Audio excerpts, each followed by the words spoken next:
This is David Parker with the Law Office of David Parker with another entry on my video blog. Caregiver travel tips. Sometimes you travel because you want to, sometimes because you need to. Whatever the reason, planning a trip can be a logistical nightmare for caregivers. As a New York estate planning attorney, being responsible for an elderly loved one can mean adopting a rather rigid schedule and lifestyle, especially if you are the primary caregiver. How then do you travel? It can be a logistical nightmare, whether the travel is elective or necessary. Regardless, understanding some of the challenges and workarounds in advance can make the travel more manageable. The New Old Age blog at the New York Times recently offered some food for thought on this important subject. The big question is whether your elderly parent is traveling with you. If the travel involves you alone for business or pleasure, then you still may require the need to replace yourself while away. Perhaps you already have someone who assists with care. If yes, find out whether they can temporarily stay on full-time since they already know your parent and their needs. If no, then contact an in-home care organization, as many offer temporary services. Don't overlook assisted living or nursing homes, too. They might offer temporary stay options. Finally, there is the more difficult but less expensive option of coordinating a schedule of volunteer or recruited family members and friends. Note, care must be taken since everyone needs to know the schedule and understand the care requirements. If your elderly loved one will be traveling with you, such as for a family vacation or even to a care facility, then there are additional considerations, but at least you will be the one there to run interference. Of course, the first hurdle is whether they can travel. You'll want to contact their doctor to get their opinion. In addition, this will give you a greater appreciation of challenges you may not have addressed.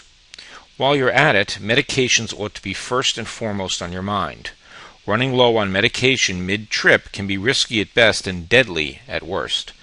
It may be difficult getting a prescription filled as well. It may be advisable to take extra quantities of virtually everything from pills to Depends.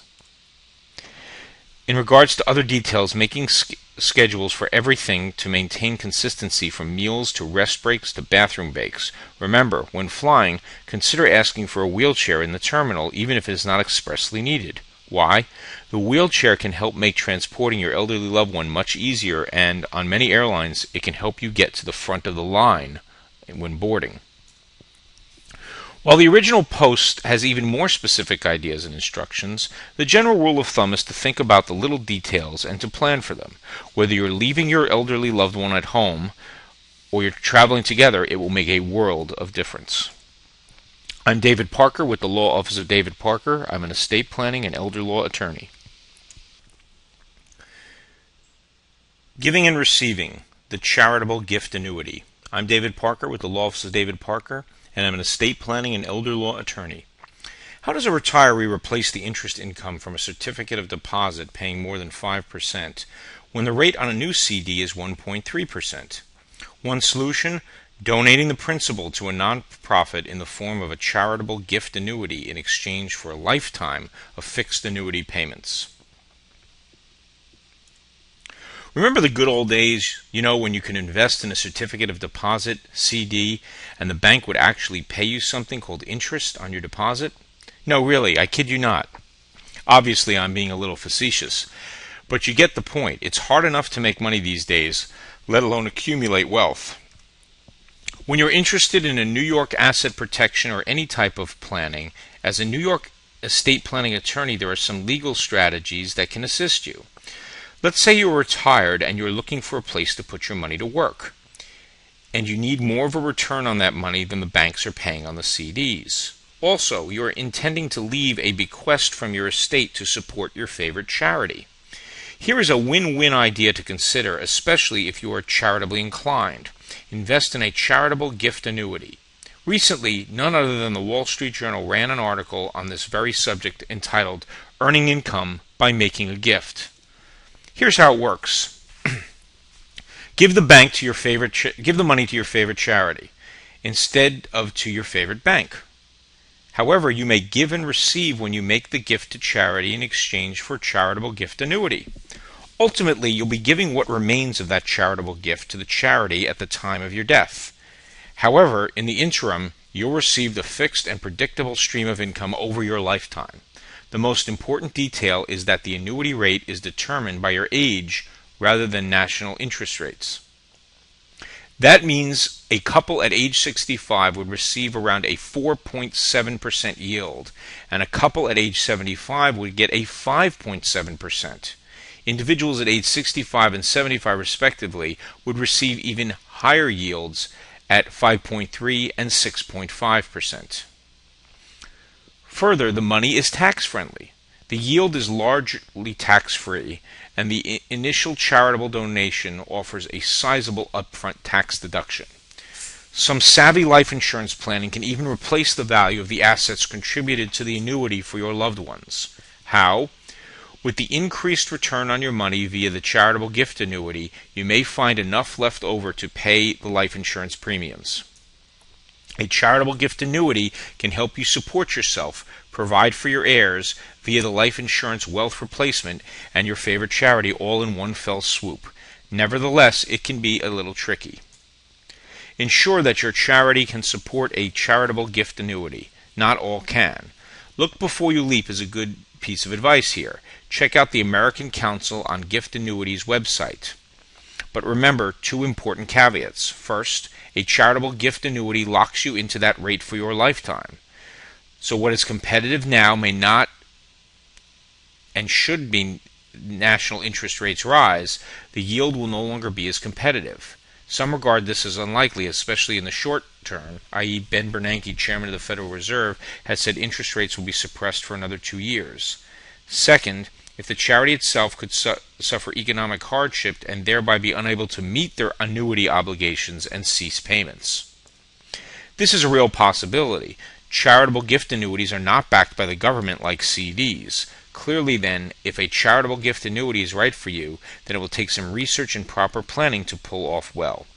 You would be wise to seek appropriate legal counsel to help you analyze the appropriateness of a charitable gift annuity in the context of your overall estate plan. I'm David Parker with the Law Office of David Parker, and this is another entry on my video blog. I'm an estate planning and elder law attorney. Alzheimer's. Be prepared. This is David Parker with the Law Office of David Parker, and another entry of my video blog. Living with Alzheimer's disease is very difficult for the individuals affected and their loved ones. But by dedicating some early time on the diagnosis and fighting for the cause during World Alzheimer's Month and beyond, a family can know that they have done everything to support their loved one to live a full life and protect their legacy. You may not have known, but September is World Alzheimer's Month. As the month comes to a close, it is important not to forget about Alzheimer's. Medical research and advocacy are vital causes to uphold. Nevertheless, it is a disease that you and your loved ones might have to face directly, if you have not already. The reality of Alzheimer's or dementia striking close to home, and then some understanding and prior planning can help you in terms of the extensive economic toll and unique legal ramifications. According to a recent Forbes article, Alzheimer's is as widespread as it is demanding. Consider this: another American citizen will develop Alzheimer's every 69 seconds. The symptoms are oftentimes subtle, at least initially. Some estimate that more than 13 million Americans will have the disease by 2050 and run up as much as $1 trillion in costs. Because of the progressive nature of the disease, most of the costs and problems won't develop until later on.